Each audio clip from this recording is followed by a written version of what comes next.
This song's a sing-along song. I play it for the school children. It's called Laugh and Cry. Take a walk.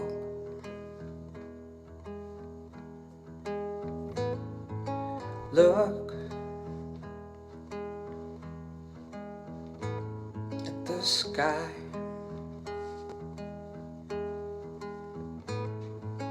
Play on a hill. Run through a field.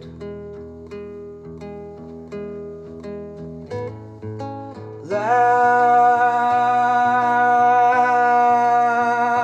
and cry alone.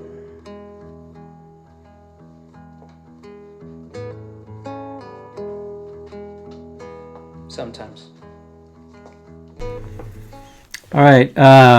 Thank y'all for tuning in. Greg Harmon with deceleration.news. This is our fourth broadcast, so we've been going a little bit at it. Ooh, my mic's real hot. Really doing this to try to stay connected with folks, to try to create a community space where people can still be together, even though that we're isolating physically. We don't need to isolate socially. And at the same time, staying engaged, maintaining community power, community coherence, and integrity together, being so critical right now. And we talk about in a couple of the interviews on this broadcast what that means, what the concerns are. Obviously, we're giving over this broadcast to the subject of housing. When there's so much insecurity. I know I went for a walk in my neighborhood. You don't see it everywhere. There are some families who have kind of disappeared inside doors, I think, especially some of the older folks. But there are those that, you see the boxes coming out of the house and going on the trucks. And I talk with some of the advocates that I respect and try to keep up with and follow in the housing world, and they've got some really dire reports, as we would expect, right? When people are the economy's collapsing all around us, work is disappearing, and there's in spite of some of this messaging that we're getting about a rent moratorium, eviction moratorium, not a rent moratorium. We'll see about that. But an eviction moratorium till the end of this month. There's some bad actors out there, obviously, and there's a lot of people that don't know their rights, and that's a changing landscape. So I wanted to bring in folks for that conversation and hear firsthand where these are contested policies right now, or they're in formation or in creation. There's been some reports out on TV news and in the paper about what this is going to look like for renters. But I asked some folks to help me out and put together some fact sheets that I wanted to share for homeowners and renters real quickly. And let me just run through this because I want to get to some of y'all know George Garza, an incredible, fascinating, empathetic human being. He's been playing music in San Antonio for a long time, at least as long as I've lived here. And just incredibly talented, but a good person, and that's why I wanted to invite him on the show. So he's got a couple of songs, and we've got a checkup, and wanted to see how he was doing and how his family was maneuvering through this period, this of crisis, and then I've a number of folks, like I said, with the risk mitigation, I guess you'd call task force or a community, and Maureen Galindo, many of you guys know, Nikki Johnson, Jessica Guerrero, and Fabiola Torralba, who's been on who we broadcasted as part of another show a couple of weeks ago, the Aero Scene, which is a really cool movement that hasn't quite caught into San Antonio yet. But you'll see it. I have no doubt you'll see it here as well. So go back. You can check past videos. We're putting them up at deceleration.news. Our Facebook page is probably even better because there you get to kind of interact with folks. Someone's not hearing the audio. How's the audio for everybody else? I got one person who says no audio. Shows up on mine. Let me pause for a minute. I have had problems in the past when I flip frames and it doesn't show. Let's see. Mark Anthony, no audio. Nikki, you're all over the comments. Give me a thumbs up if you hear me. I think it's out there. Yeah, audio is good. Dee Dee, thank you very much. Dee Dee hopefully will be a guest in the future as well. And I'll get into like future. Brian's got it. Thank you, Brian, very much, and thanks for sharing on Facebook this broadcast. Let me slide over here because I'll announce future broadcasts and topics and things here in a minute. But let me get over to my desktop. For folks who are either under some kind of like federal. Let me get over here.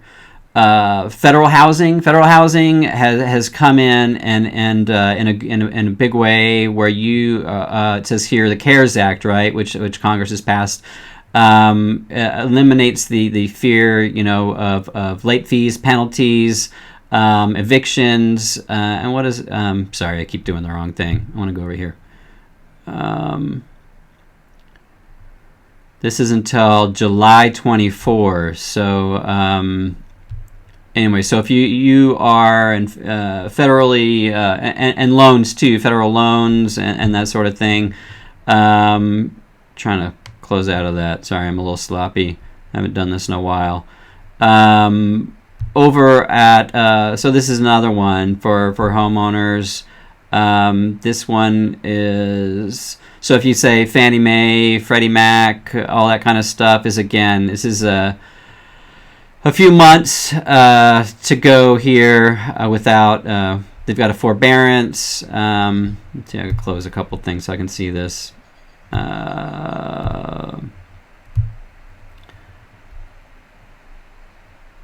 The issue here, and this all sounds really good, but what happens on the other side, right? So this is another case where you can get your mortgage payment suspended. This is up to 12 months with Freddie Mae and Freddie Mac. Fannie Mae, Freddie Mac, they're related somehow. It's the Mac duo. But there's what's uncertain here. Actually, I saw it down on this one here. Down at the bottom, I thought this was interesting. When the moratorium ends, we have no idea. All these late fees that they're not able to charge, rent comes due. It says unclear how courts will enforce late fee lease provisions should it come to that. And that's the Texas Realtors. Should it come to this, you can probably expect it's going to come to this. What else? This is the Apartment Association. Hearts on that, right? Apartment Association, they're saying, hey, just talk to your landlord, everything will be cool. This April 19th date on evictions has been pushed out to the 30th right now, statewide, state of Texas. We're getting some messaging on that around San Antonio. However, this is not a moratorium on scary fucking paperwork, right? You may get eviction notices or notices to vacate taped to your door still, and I don't think that's illegal. But knowing your rights and share as much as you can. Renters across San Antonio, around the state of Texas, or actually some friends of mine, Chris and Gene, assembled a lot of these documents for me to share, some of these one-pagers and such. And we're one of the better states in the country, actually. So know that you don't need to leave. You have rights, and you'll hear from folks on this broadcast about that and about work to move money rather than what's happening with risk mitigation right now. If you see some of the news, they're the landlord. Essentially, what the landlords are getting the risk mitigation dollars instead of the tenants, and then the landlords who are participating in the program pass it along in the form of a reduction on your rent. Right. So this is the contest. That's where the local contest is. So let me get off all this mess here. Come back over here. So I did want to kind of like just throw that out there. Please do collect good information, share it with your neighbors. The conversation we're going to have, I've got George Garza is up with, we're catching up. He's got a song, and then we're going to roll in with the housing. But I want to share a couple of thoughts on that before that conversation rolls. So let me bring on George. And again, thanks for hanging in, being with us. Please do use the comments. If anybody out there has a need, if you are not able to get out of your house, you're scared to go to the grocery store, you've got medical stuff, you just need connection, human connection. Again, that's the point of what we're doing. Ultimately, it's for me, it's been amazing because I get to talk to these incredible people that I know and I work with, kind of like ships in the night sometimes. We know each other, we do similar work, we see each other at meetings, whatever. This has been a time for me, it's been really helpful doing the broadcast because I get to really sit down and think about who these folks are and spend time and have these conversations. So anyway, George is one of those folks. I mean, I've known him for a long time. We've never been like, hey, I'm bringing over the sugar, you bring the flour, and we'll pray for eggs kind of a thing, whatever that is. But he's someone I've always admired, and I was really excited. It's like, okay, that he wanted to do this with us. So anyway, enjoy this interview. He's going to play a song. That was him at the top on the introduction, on the kind of like the opening sequence. That's one of his songs. It's an EP. You can find him on SoundCloud.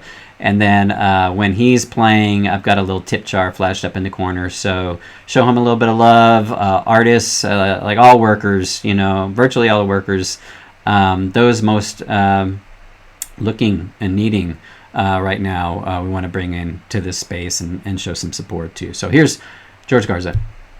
One of the things I want to ask you because I'm just concerned about everybody out there right now. How are you doing? How are you staying safe? And if you need anything, if folks can provide anything for you and your family. Well, first things first, I am safe, and that's the most important part of the whole scenario, right? I'm safe. My family, my wife and I are safe at home. We've been taking precautions since the end of February, really. She's immunocompromised. She has rheumatoid arthritis, so we were paying attention when the news was first coming out, and the first warnings were going out at the end of February saying, hey, this is going to happen. It's going to disrupt everybody's lives. You should kind of prepare for that. So we took to action quickly in little ways, gathering up rice and beans and flour, and, stuff like that. So we were able to get some cleaning supplies really before its stuff was no longer on shelves. So we got ahead of it a little bit. And we've had very limited contact with anybody since early March. Physical contact. We had some siblings that we had to ask to stay elsewhere. My sister-in-law and my brother, they're both continuing to work, and they're having interactions with other people that are, having interactions with other people. So we had asked some family to move out, and just for the time being, which was a really struggle. So I guess to the first question, it's just been a ride. Some of it's been okay, and other times have been like really challenging emotionally and mentally, just very stressful. Stressful times around here. So yeah, how are you dealing with that? I don't know. Any tips for the rest of us? Because I've had some bad days. I know I know tools or ways of dealing with stuff, but I'm not exactly successful at those Mm-hmm. myself. Mm-hmm.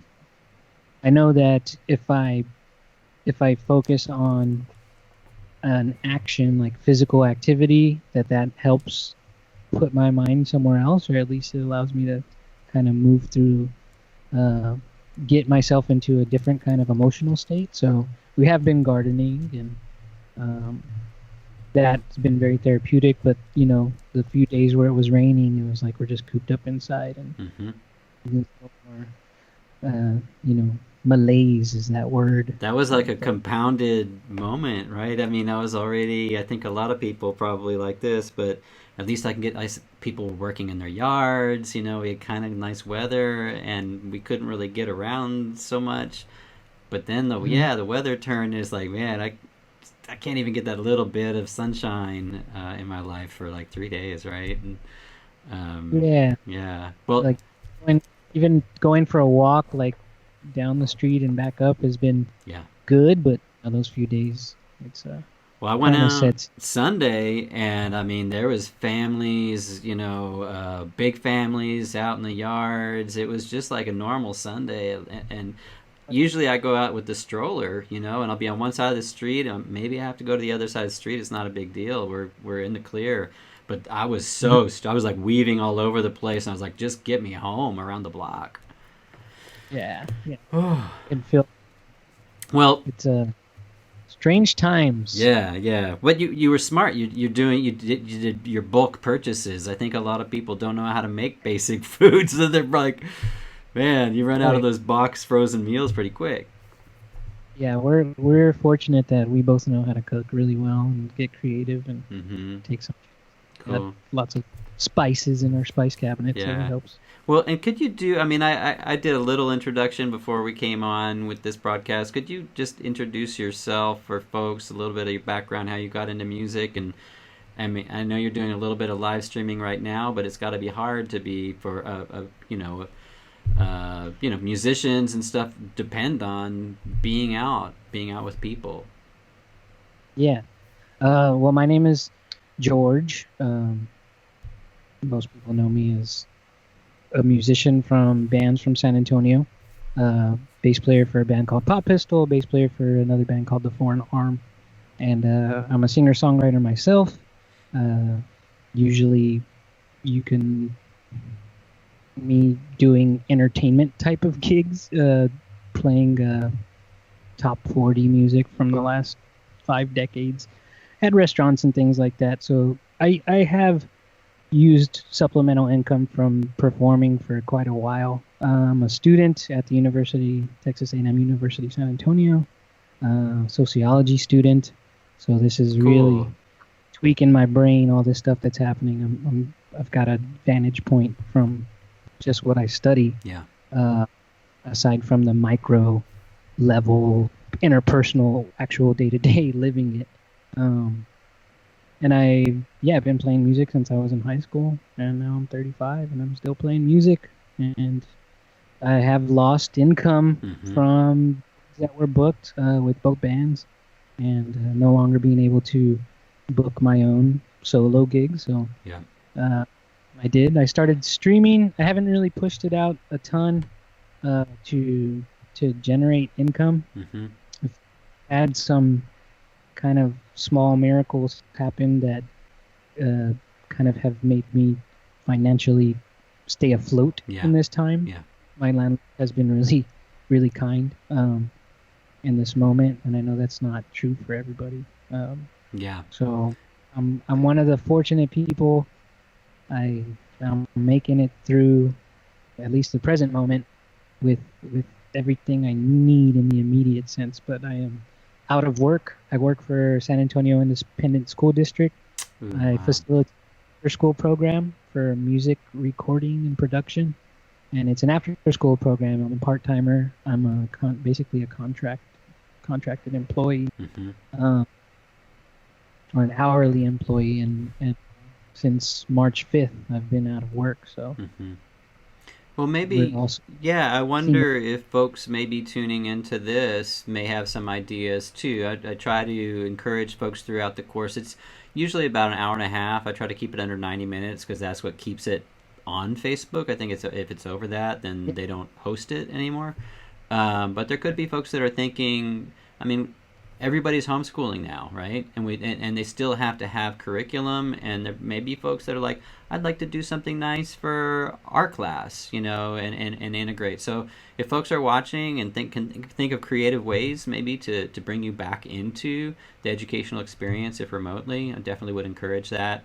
We'll have a tip jar up while you're playing your songs, and yeah, I look forward to it. I haven't heard you play myself in probably a few years, but I always admired you and just thought you're doing amazing work in San Antonio. So I want to continue to support that in this little way, but yeah, if you have any final, like any kind of message you want to send out there, but I'd love to turn you loose. I, gue- uh, I I guess my main thought about what is happening, or where I'm trying to keep myself, you know, my higher mind is saying to look for solutions as much as possible, and spend as much time, if not more time, discussing solutions to Yeah, what's going on as we are the problems, because it's very easy to identify the problems, and I don't personally feel like it's a good use of my time to try and educate others about the problems. I feel like most of the problems that we see are irrefutable, mm-hmm. and so I would love to see everybody take their personal leadership and their own agency and discuss solutions. We get kind of bogged down in red tape and who's in charge here kind of situations, but I would love to see the community, you know, have leaders just sprout forth. Yeah. Let's figure this thing out, because I believe that we're capable of figuring out how to solve a lot of problems, a lot of immediate problems. Yeah. I think that we can come up with some solutions that are new and different and perfectly reasonable Yeah. at this time. Well, I would love to reconnect with you along that course of that conversation and that journey, and create kind of a conversation on that too, because that's definitely I'm vibing with that. Anyway, yeah. Just if Thank you want to Yeah. introduce your songs, and I'll shut up and mute my mic over here. Well, thank you. I want to say thank you, Greg. Mm. Thank you very much for taking time to sit with me and chat with me, and to let me play some songs. I don't often get a forum to play these songs that I've written, but I think that they're poignant for what we go through as in the human experience. So I hope that you appreciate them. I'm going to take a drink of my water, and we'll get to it.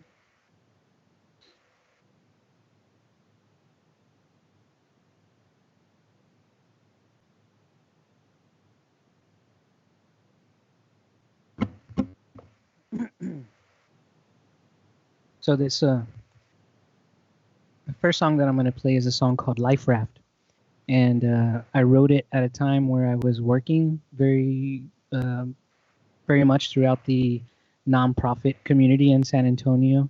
And that's kind of where my relationship with Greg started, is when I was more involved in nonprofit organizing, community organizing work. And I wrote this song about how we're working towards, I feel like we're all working towards a common goal. And we get caught up a lot in, you know, all sorts of distracting kind of infighting and competitions, and it's there's a nonprofit industrial complex that's going on too. And with all of our ideals and our goals ahead of us, this song was kind of reflecting on I, that notion. So it's called Life Raft.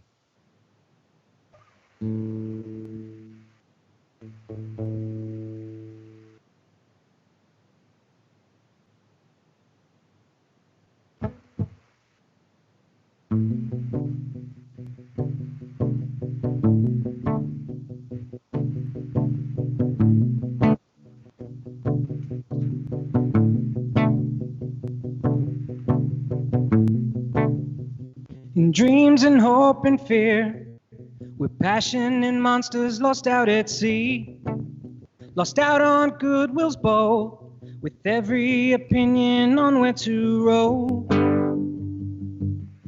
But I know we're all prone to abandon ship, and I know I'm not the only one seasick. If love can find a way and bring an end to these greedy games, then maybe we should hide in plain sight. 'Cause waves won't be held back. We're lost in a dream, we dove in too deep, now we're all fighting over the life raft.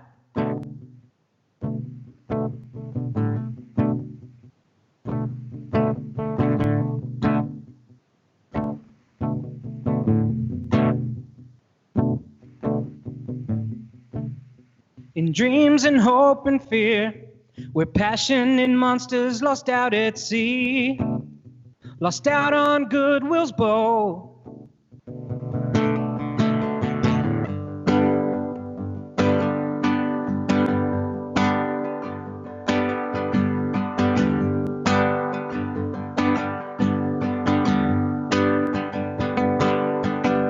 Well, please, let's loosen up our grip. We can't shake hands unless we unclench our fists. We waste years worried debating about the right way, blinded by battles we built up to rig this rat race. Well, maybe we could make amends and defend this is not just a business.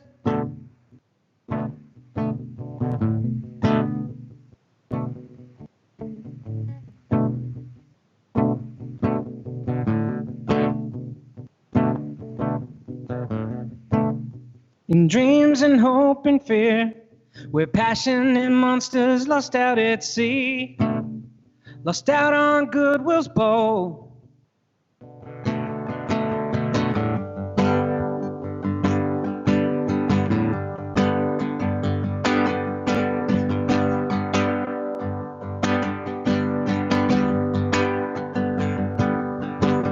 Well, please, let's turn this boat around.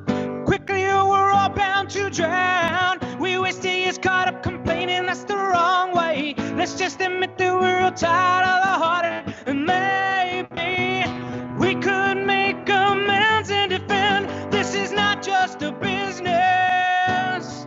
In dreams and hope and fear, where passion and monsters lost out at sea, lost out on goodwill's bow. That's a song called Life Raft, about people all being in it together, sometimes working against each other, working towards the same thing.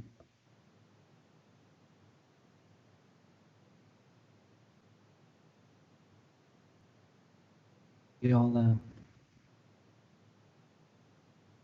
all in it together, sometimes working against each other for the exact same thing. Everybody just wants to take care of their families. Every single person.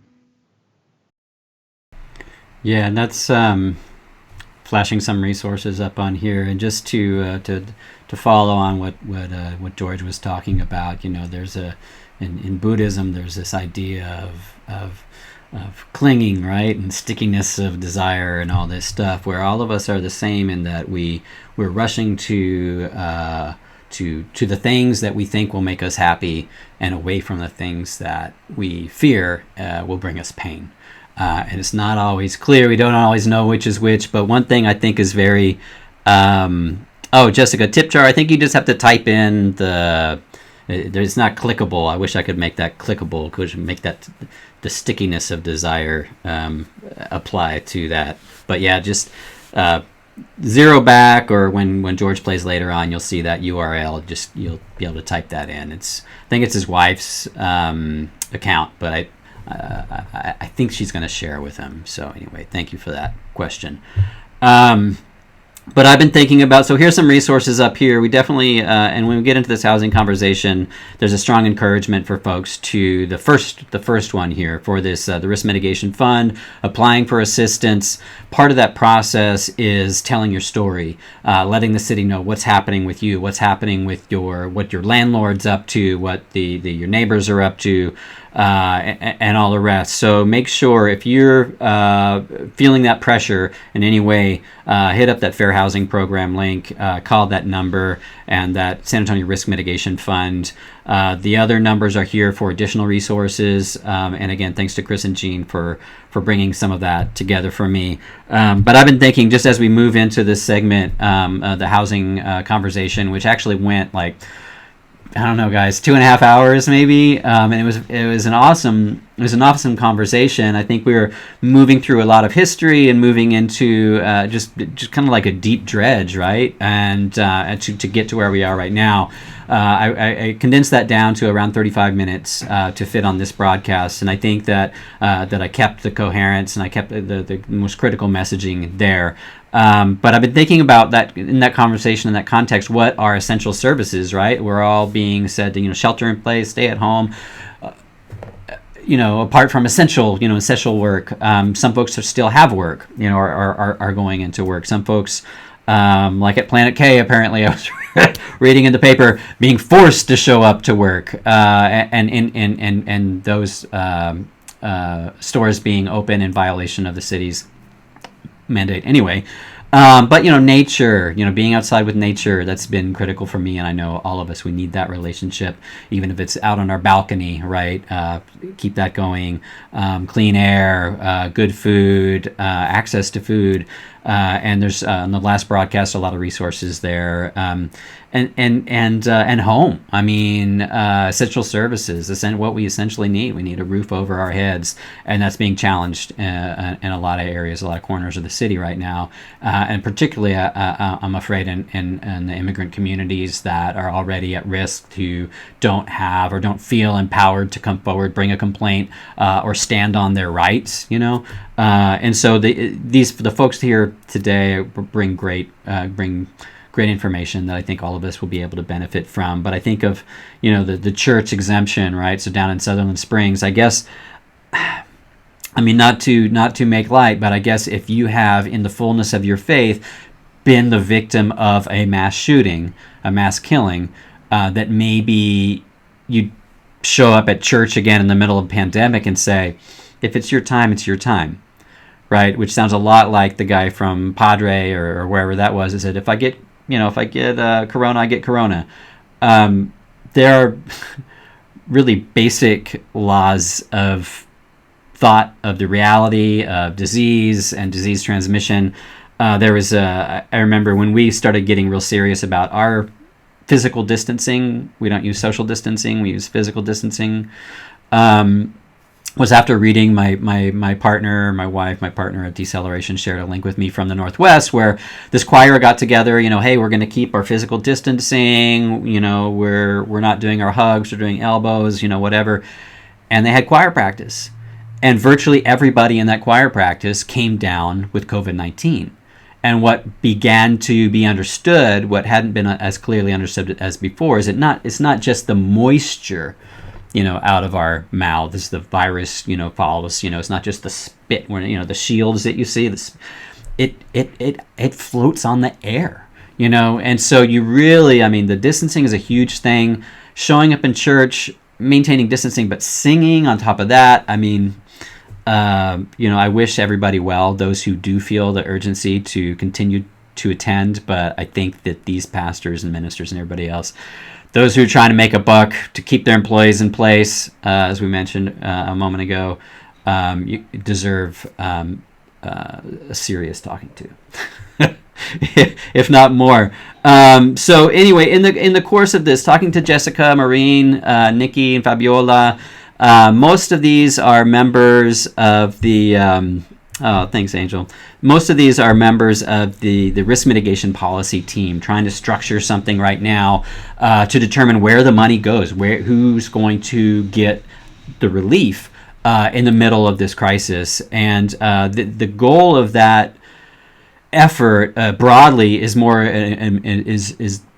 is deeper democracy, right? Is a more inclusive and participatory policymaking process to protect all of us from the more predatory forces out there. In this case, what they're working with and against is going to be the apartment associations and the realtors and that whole community. And what's happened is, so right now, as I understand from this interview, is that the money that's been kind of set inside of this kitty and risk mitigation, the understanding is now that it's going, like I said earlier, going to the landlords. So they found a way to step into this pot of money that's been there to assist people, individuals and families, and found a way to get it redirected to themselves.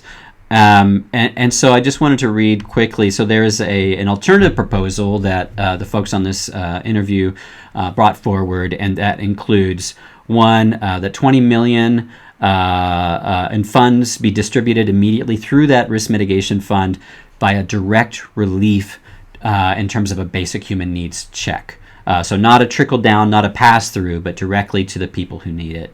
The expansion of a moratorium on evictions and foreclosures that would includes the filing of evictions. So right now, people may not be evicting you, but they may be delivering paperwork and the threats and actually filing the paperwork. So this would eliminate that as well. And no more notices, no more fear. We demand the emergency status not to be declared over until unemployment numbers return to pre-COVID levels. So an extended period, keep that emergency status up and continue to work and support the most vulnerable folks.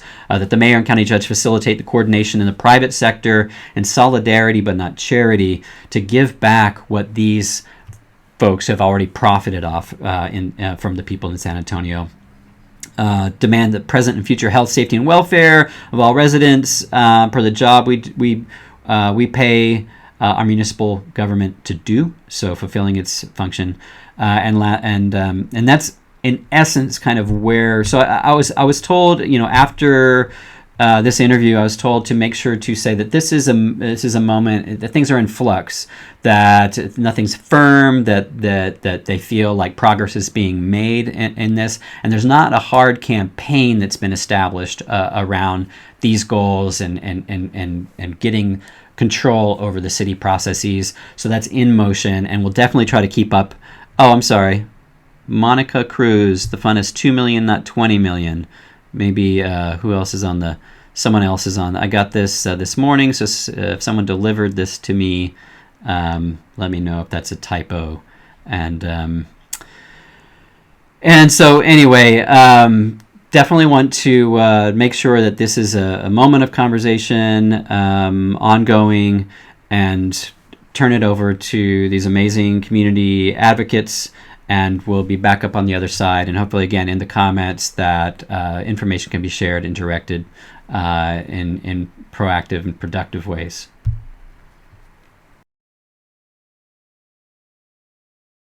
People disappearing, people literally physically being pushed out, and also all of the resources around us closing in. And so that's, that's what I'm seeing. All of the things that were already happening, such as property managers harassing their tenants, things of that sort, like the behavior that sometimes, forces people out, is intensifying as well. And so that's something that I've been kind of tracking through several months. For example, what changes are taking place, for example, in mobile home communities, such as increases in water rates, increases in electricity rates, increases in monthly rent, and sometimes without really much notice. And mobile home communities in particular, I think, are a different kind of their circumstances are different because they don't have the same rights. I was going to say, so SAWS may not be raising the rates or saying we're not going to cut people off, but these people, the owners of mobile home parks, are the they're the lynch, they're the pin in between one and the other, so they can raise their fixed fees or they can cut off water if they want to, or right? Yes, Okay. yes. And a month ago it was, my property manager is harassing me. They're moving, my plants and my pots, and they want me to move, and I don't feel safe here, but I can't move because my mobile home, like if it's structurally, it's not sound. If I move it, I have no home. And immigrant friends that I had befriended in the fall that are no longer probably living in the country. Mm. And the impact of what's going on is you have people that are using their emergency funds. They are flying through their savings. They're using the last checks that they received. And they're making decisions to pay rent or buy food, buy medication or pay rent. Children were eating 2 meals a day at schools. Now they're home all day, every day now.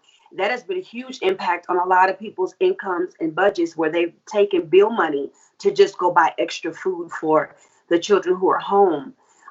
There have been mothers who have contacted me that cannot buy milk for their babies or diapers, or they cannot find adequate things like wipes or Pampers.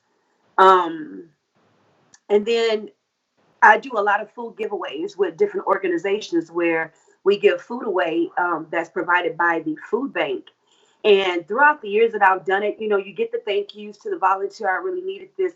But now the voice, the expression of the thank you has been with tears, has been with so much gratitude, because there are 3 or 4 families represented per vehicle. And we're servicing sometimes no less than 250 cars of people that need food.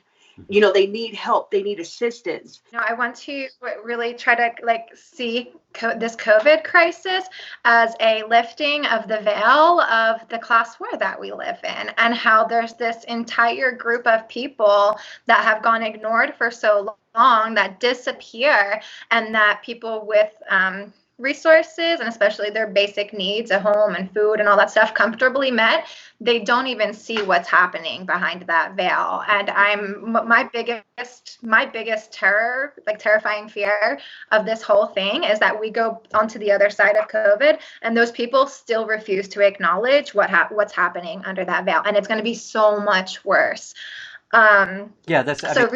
Let me just, I'm sorry, but lifting the veil is a kind of a nice way of putting it. We interviewed Dr. Adelita Cantu last week. Her term was, she's in public health, so she's going to use a medical allusion, but she said, we're peeling off the Band-Aid and seeing the infection that pre-existed this crisis, right? And so this is, what you're describing is, and the moment is, and the challenge is, and the reason why we and Marisol and myself wanted to do this, even as small as it is that there's a desperate, not only the desperate physical reality of displacement and hunger, but the political reality of people in power using opportunities like this to tighten their grip. And that's happening all over the world. Authoritarian regimes are tightening their grip. And so not only do we need to have the strength and community to resist that, but to push beyond that to the world that we would have it be, which obviously didn't exist before. So I'm sorry, I just wanted to throw my little bit on there, but yeah, thank you. Definitely, and I love that so much, because ultimately for me in all of these conversations, when everybody keeps talking, I keep coming back to what I at least am trying to put a lot of my energy into is, how do we redistribute power so that everybody has a say in what this world becomes afterward. And what that necessitates is that we have those hard conversations about power dynamics right now, so that people who do have a lot of privilege start uncomfortably seeing and recognizing where their privilege comes from and on whose backs. We were engaging with the city in a way everybody recognized this is going to be a huge crisis. We have to do something right now. We need a bunch of money to be able to redistribute so that our economy doesn't falter, so that people continue to have a roof over their head that they can stay safe in. And it took from my perspective, 2 or 3 days for the cronies to like get inside of their head and for them to totally like deflect from us and be like, okay, those community voices, whatever. We actually have to continue making sure that the cronies economy continues after this. And so that's what's more important. And they really just like completely kind of shut out the community voice from what I see. And it's really dangerous for them to be doing that at this point in history, to be suppressing the voices of people most impacted. Well, let me ask you or anyone else, and I don't want to step if somebody had something to follow on that, but where do people exert their pressure right now? You had mentioned an effort to get wealth redistributed, get resources redistributed in the city. Is there something hot, active, live right now that people can tap into and move that ball forward? Is this the moment? Yes. We think it's the risk mitigation policy. It's a place where we can get cash assistance into the hands of people immediately. So we along with other community members had several conversations and discussions and created a letter based on our recommendations and experience inside of the risk mitigation policy for what they should do with it. And we really, I think, see that as like the number one way to immediately mitigate the impacts of this crisis. Where is that? How do people access that? We can talk about that for sure. But so we did that, and at the same time, we didn't even know that the apartment association, who represents like all of the out-of-state landlords, like 80% of the landlords in San Antonio, I think, they were creating a proposal for the risk mitigation policy at the same time. And so the staff in the side of the city got both of these proposals, one from us community members who have been participating in the policy, inside the policy for the past year, and then one from the apartment association who hasn't been part of it. Inside of this policy that's supposed to be considerate of power dynamics, participatory principles, all that, they basically threw out our proposal and straight up verbatim are trying to take on the apartment associations. Would you guys say that's essentially what happened?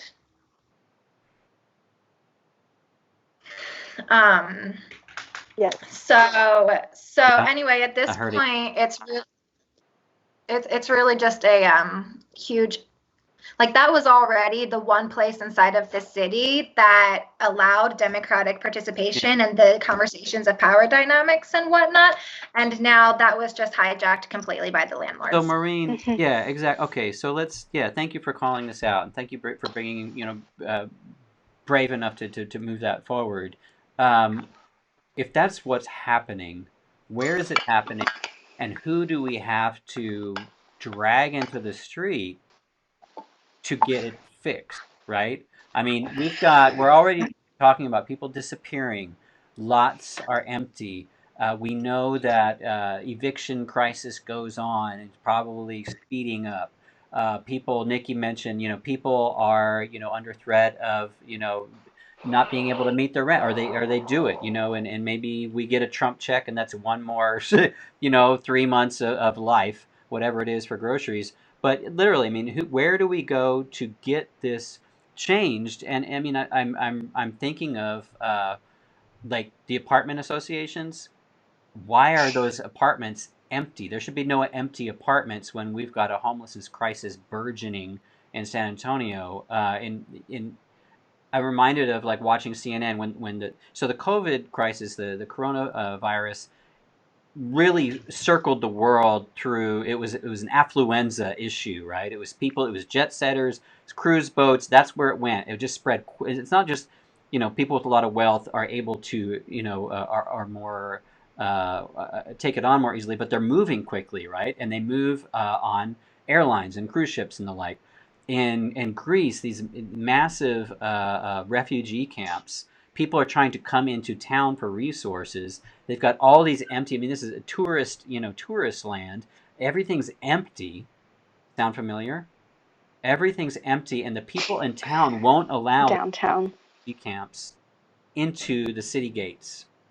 And so they're going to be just packed in there, feeding each other the virus, dying in the mud, and that's the response. So I'm just not trying to say that's this is that, but it feels very familiar when I look at international news right now.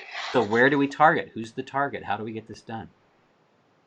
I think you're right, Greg, because what we've noticed, or what I've noticed, what was reported recently with the change of the use of the risk mitigation fund is that it's actually a bailout for the apartment association. It's a bailout in that the majority of the funds that will be used to support individuals that need emergency assistance to stay in their apartments will be subsidized by the city of San Antonio, will be subsidized by taxpayers of San Antonio. And that means that we are subsidizing the rent that these apartment owners should be or will be receiving now, so that they don't lose profits. And that's what we're seeing also on a national level, right? That our current presidential leadership is deciding to bail out these large corporations rather than direct the resources on the grounds and to the people on the front lines. They've applied various band-aids or, various sound bites and things to kind of move through the hot media moments that come up here and there. But time and time again, I think it still comes down to a matter of what is priority, right? Like what is the priority and what is the view of our city government of their own role and responsibility in serving whom? And over and over again, despite media bites, despite, Band-Aid policies or programs, it kind of keeps coming back to either serving and or just not standing up to corporate interests and big business interests. And, I think that's what is so frustrating about this risk mitigation policy process specifically, because we see that we've eked out a very specific space within that structure to make our voices heard, to amplify the voices of our communities, to become more active, not only as an input exercise, but also, be part of the analysis. And when it comes to, a new perceived moment of urgency and emergency, it's like that hasn't happened. And they're going back to kind of their regular way of functioning, which is who are the powers that claim to have something at stake here and claim to have an answer for us. And it's just this kind of reflex that the system seems to be going back into. It was originally, the intent was for it to pass as a policy that, just stayed a policy in the books and was implemented.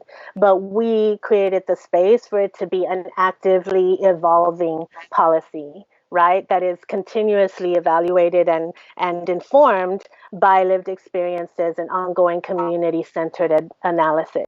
And that is the process that we, feel has made it a success so far and makes it the most appropriate place for people's requests for support and the city's consideration for how to support people to happen. It needs to happen in that space that is this living. Okay.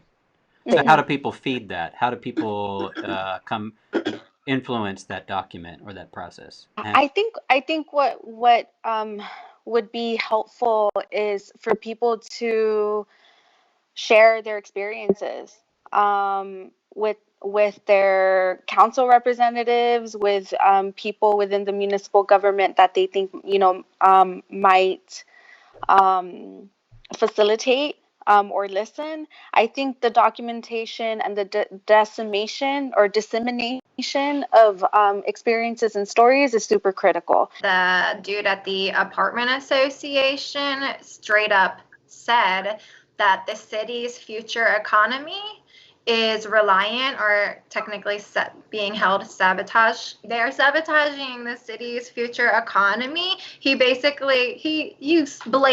told the city that if they don't do this risk mitigation policy the way that he wrote it out, that the whole economy would crash and burn. And so that we need, his landlord's middlemen in between the city and the people most impacted. The other thing he said, because I'm personally not a fan of the city going to philanthropists to bail out our, low-income communities. And he said that he can get philanthropists to give money to the city for this risk mitigation fund, but if they sense any amount of dissent, they will not want it. You froze up right there. I just want to preface that there. You froze up. If they sense any sense of what? If the philanthropists of San Antonio sense any amount of dissent, they won't donate to the risk mitigation policy, which it's ridiculous that the city would be getting private donations to help its people anyway, because their job literally in the city charter is to protect the safety and welfare of its residents. And so at this point, we're at a crossroads. Where is this conversation happening? Where are these meetings happening? A lot of them, but this was one meeting where they put us in with the apartment association to try to get us on even ground. Okay, you're negotiating. And try to get us to get a law. Okay. Right. I wouldn't even call it negotiating, because they just threw this at our face and tried to tell us that everything we've done for the past year is now invalid, and that it won't be a democratic policy anymore. So what's the table for this? I'm sorry, Maureen. I just said I was going to let you tell me whatever you want to tell me, but I don't understand. So I want to ask just to clarify. The conversation's happening. This apartment asshole is saying what he's saying. The city's eating it up. And we're waiting for this revision or to be made public, or is that where it is? The apartment association already made it public. Okay. Did you want to say something, Jessica? The risk mitigation fund was made public, or the new edits, or whatever? So the apartment association. The apartment association is utilizing the city's risk mitigation program. So the risk mitigation program, we've been talking all this time, right, is about serving people, individuals, households that need support. And right now, the apartment association has come in as a client of the risk mitigation program, which doesn't require any council-approved change or administrative change to the city policy. But it is this, it creates this deviating purpose. So the way that they're interrupting that flow is by using their networks to encourage their landlords. They're encouraging their landlords to offer their tenants a 25% discount in their rent. And the way that they are able to take advantage of that 25% discount is if they apply for the city's risk mitigation program funds.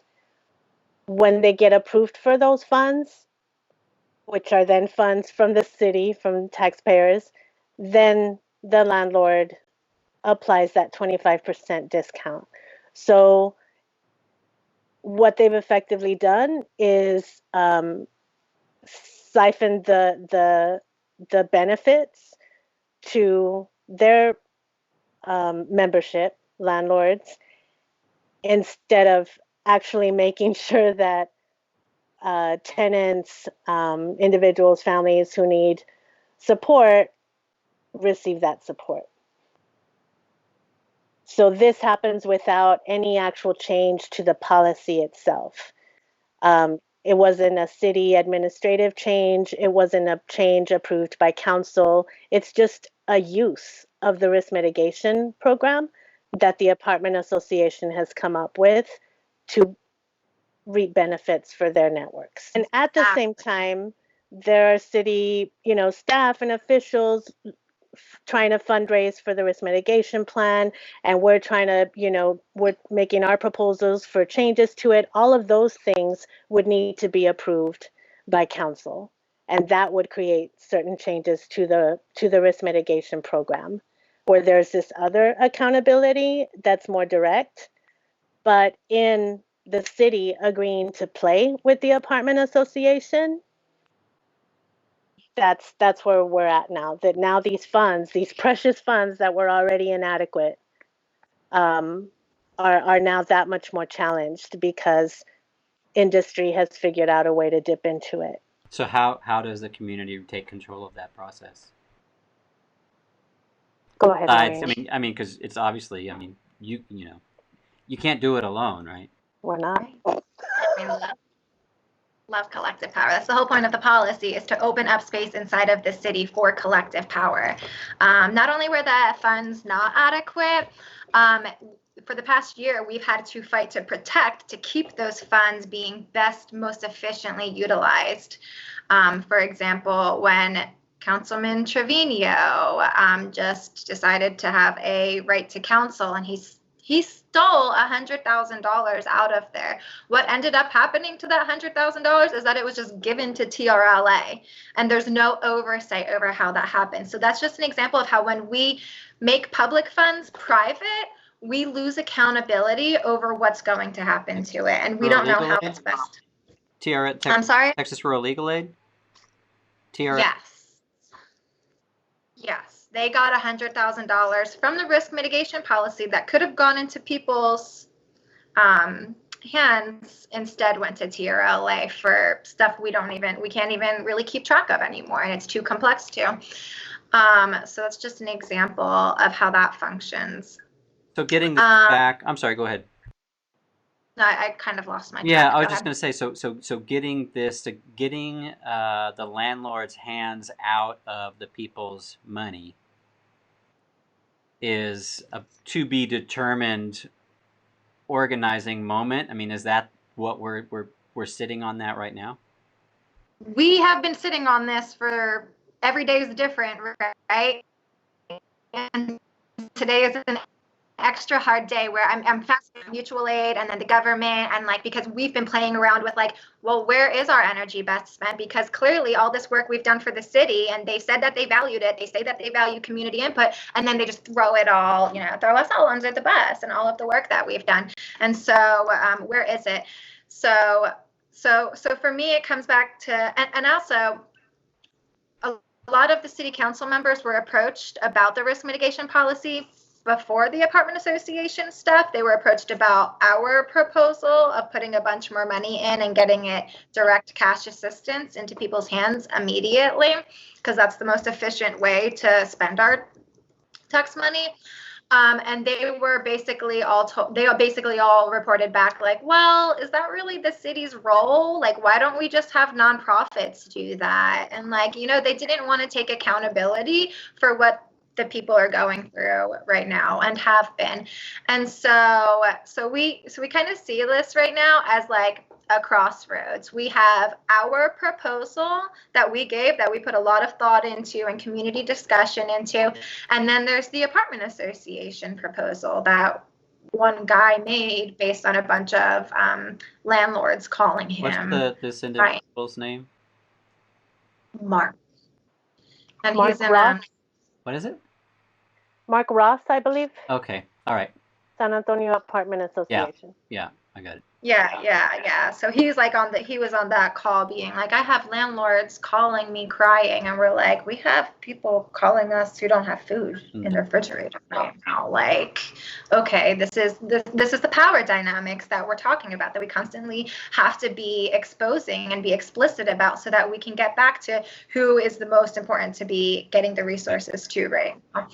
And so we're at this crossroads right now where the city, NHSD, I suppose, Lori Houston, Eric Walsh, City council, although I have absolutely no confidence in our city council, but these are the people that are going to have to make the decision of where's the risk mitigation policy going to go from now. Are we going to keep it this democratic policy that it was intended to do, or are we going to give it away to the apartment association? And that's pretty much what it comes down to.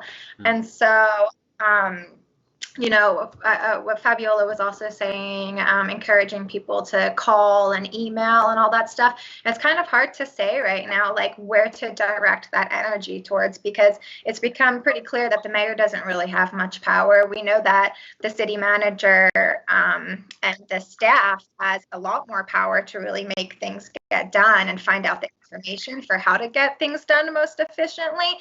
But like, do we call them? And then a lot of people, I think that this is really actually an amazing opportunity for us. And Greg, if you would be interested in helping facilitate that, I think that if we could have conversations about how to call city council members or the mayor and whatnot, because that's something that at this point we all need to figure out how to do and get comfortable doing. We need to get comfortable being uncomfortable from this right on, because otherwise we're just going to go back to an even worse form of capitalism than we already had. And so if we really want to like create the mutual aid stuff, the city accountability stuff, all of that, like we have to make the city uncomfortable with making bad choices that aren't in the best interest of the people, which is their job, which is what we pay them to do. And so that's something that I would love to do with all of you guys here on this call too, is maybe do some like, role playing and stuff of calling and not being afraid and telling city staff, being blunt and obnoxious if need be, because they're not listening to us and that's their job.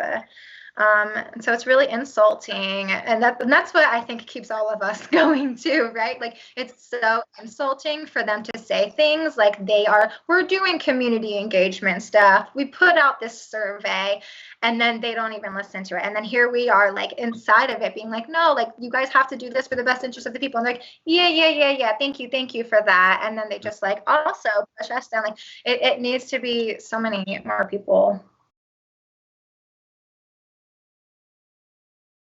I would say two things. Number one, for those that, we're not able to physically come together, download the Google Duo on your phones. If you have Android, that way you can FaceTime people. Utilize Facebook's Messenger so you can FaceTime people. That way you don't feel so isolated. I just had to say that one because I've been hearing a bunch of people talk about their depression and how they feel so isolated. Yep. The other thing is the barter system. Let's bring back the barter system. We're talking about, helping each other out and be a community. I may not have something that you do have, and vice versa. And together we can barter. As much as we're allowed to come together, we can find a way to do it. But I would say let's do the barter system. And again, make sure we're checking on each other. Those would be my last words. Thank you, Nikki. I'm really glad that you could be on this call with us, and I'm glad to have this just a little bit of time to get to know you a little bit, to meet and remotely. It's fine. I see you, and thank you for being here. Thank you, and thank you for allowing me to have an opportunity. I appreciate it. Mm-hmm. Anyone else? I just want to reiterate, this is a time I think where we're being challenged because we're also being expected to implode. And I would say that, here's an opportunity for us to experiment or explore or research. What does it mean to expand, or what are the different ways to expand? And so I think don't be afraid to be a witness. And all that comes with being a witness. Don't be afraid to document, to follow up, to call. Do not be afraid to give. And this, give can be in a variety of different ways. Giving with your voice, giving with a cup of sugar, give. And I think don't be afraid to breathe and take a moment and drink water, lie underneath a tree, feel the ground carry your weight. Like, don't be afraid to ride the undercurrent. Thank you. Thank you. I'll bounce off of that, because my biggest thing for myself and for my kids is like, you can feel all the feelings, all the feelings. You don't know what they are right now. It's okay. It's perfectly okay. Nothing makes sense right now. It's okay to feel anything in any moment. And then things that have been incredibly helpful for me is my kids. I feel like almost lucky that I have to keep myself grounded in order to be there for them right now. And so that's been so helpful, and really having deep connections with them through play throughout the day, even if it's just for a couple minutes at a time. It can prevent so many emotional overloads. I was going to say tantrum, but like then I'd be saying I have tantrums all the time too, which I do. We all do, right? Okay. And just grounding. Like, I think that's absolutely the number one, breathing and grounding, and just like really, like, we get so stuck inside of our heads with all of this stuff going on, and just to like really root that energy downward, as woo-woo as that sounds. There's actually physiological science behind it. And so really just feeling like, just even if it takes 3 seconds, feeling the feet on the earth and really pushing them deep down and knowing that like I'm safe. Thank you in this moment. Yeah, absolutely.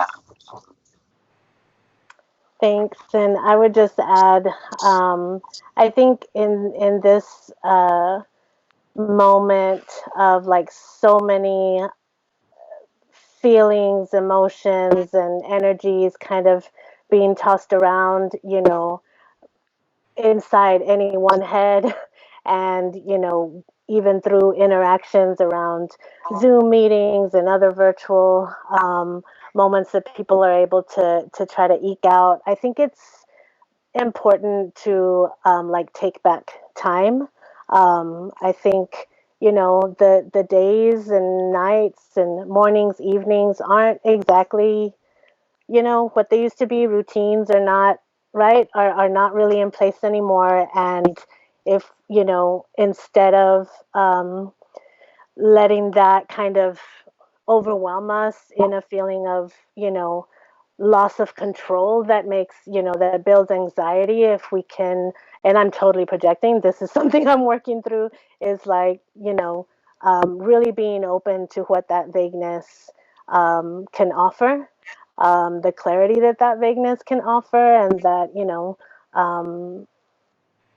doing things at different moments than you're used to doing them can bring up certain clarities and peace that not only I think helps each of us, which is good enough, but also because we are people interested in impacting other people and supporting other people, I think really, really holding sacred how important it is for our peace to in our work to bring peace to other people's space.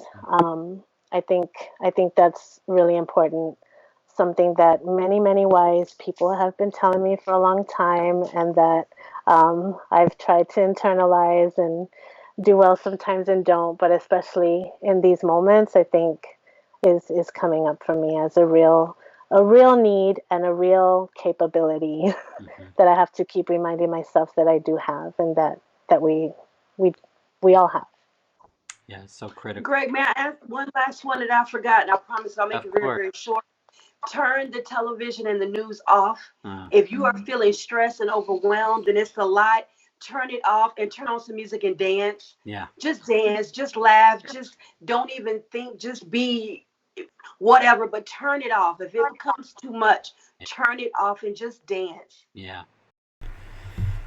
Oh man, there's so much more to that conversation that I'd love to share, and I may be putting this out on a like a podcast, right? Because it's here.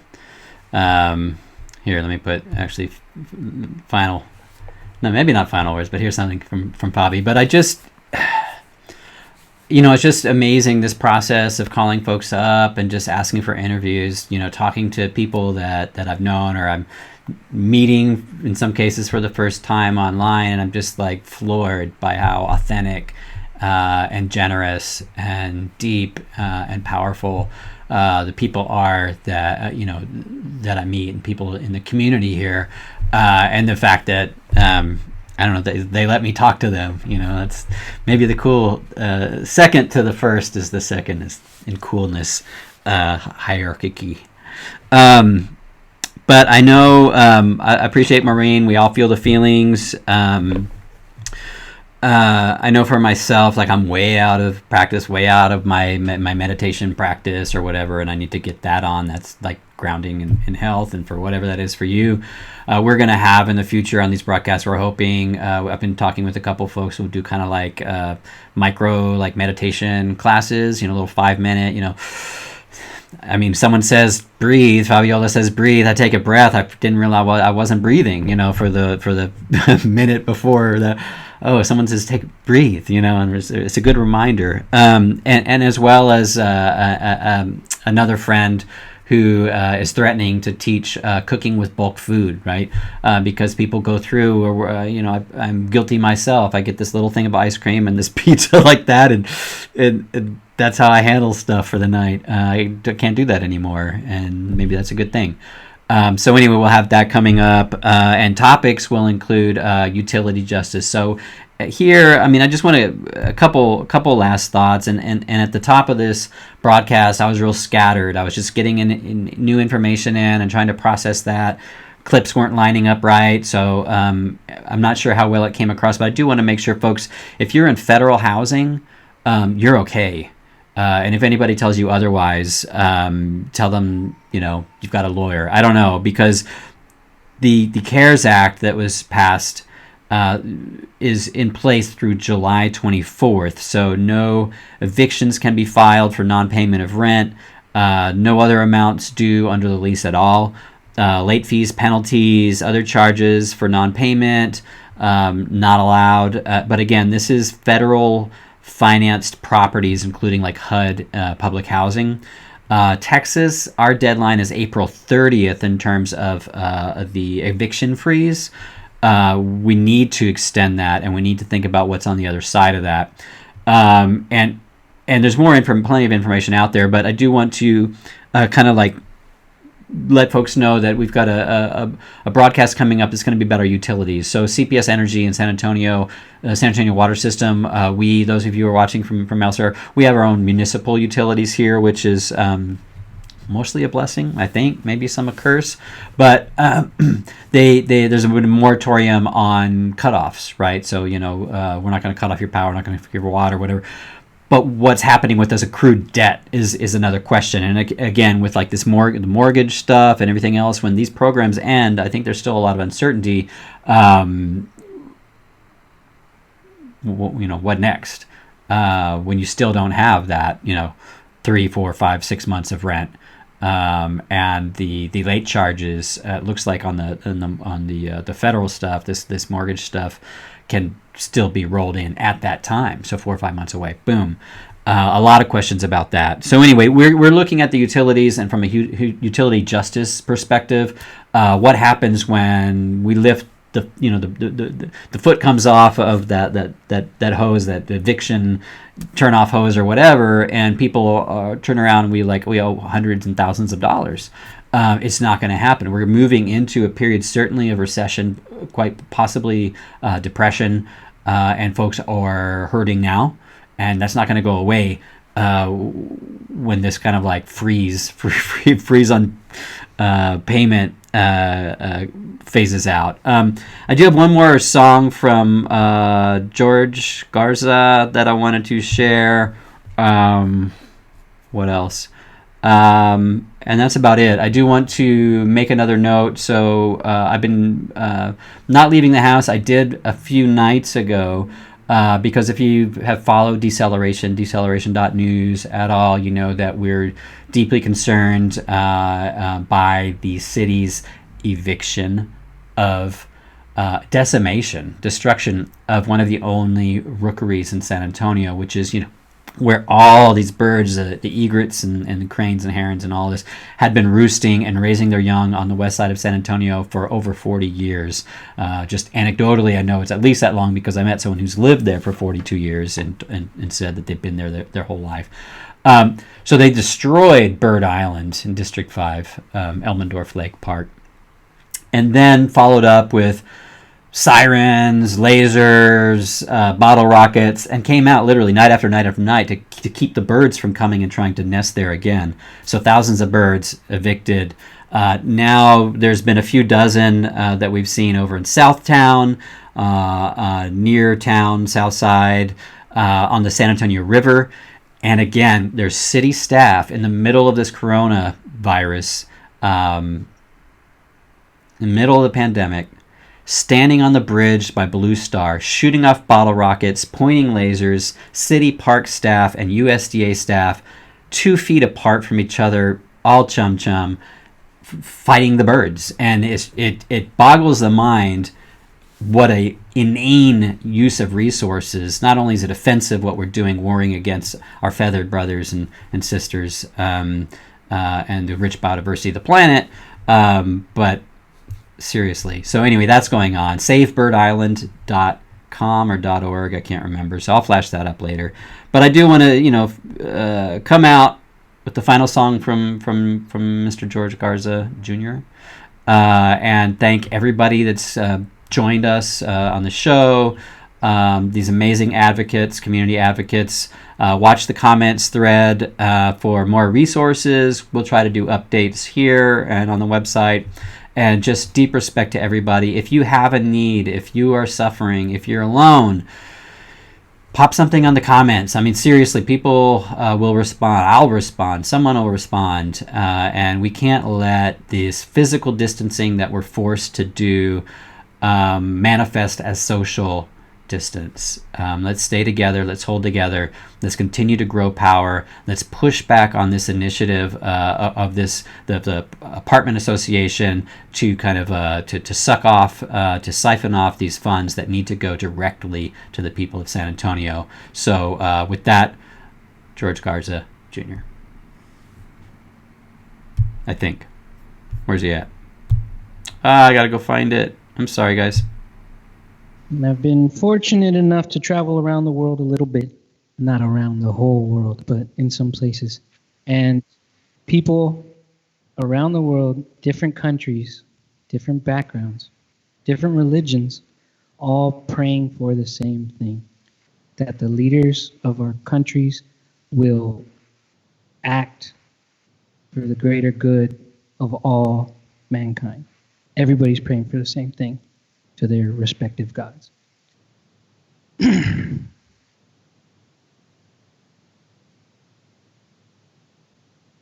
So I'm just going to play one more song. This song is along the same lines of the last one, and it's called Enjoy the Ride. And it's about how everybody is in it together, wanting the same things.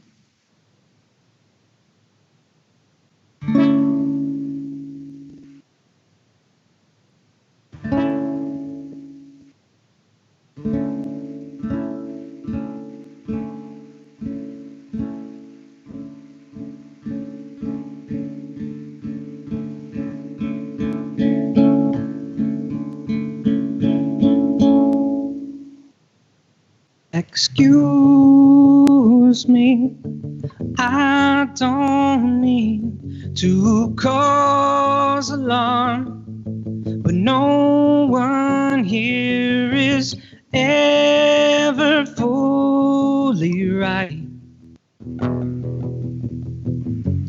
We are all a part of everything that's wrong. Oh, oh.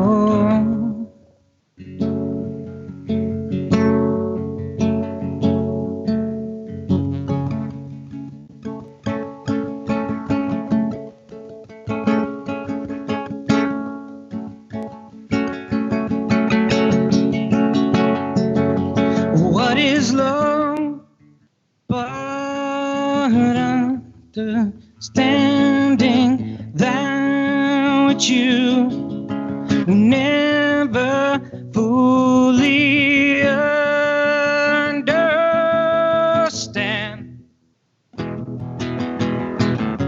Another point of view to view this life through. Oh, oh.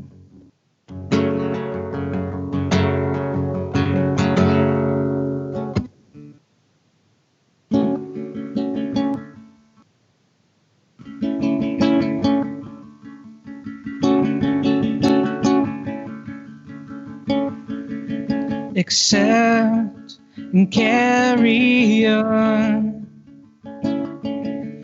without looking around to say who's ahead or falling behind, because hope will never die. Doubt will always test our pride.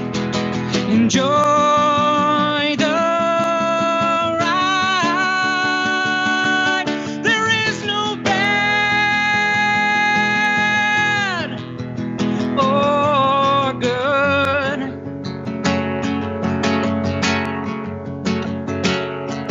So enjoy the ride. Love this life. Enjoy the ride. There is no bad or good. So enjoy the ride. Love this life.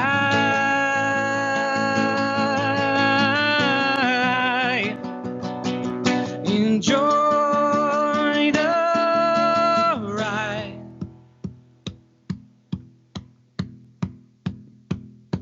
Love this life. Enjoy the ride.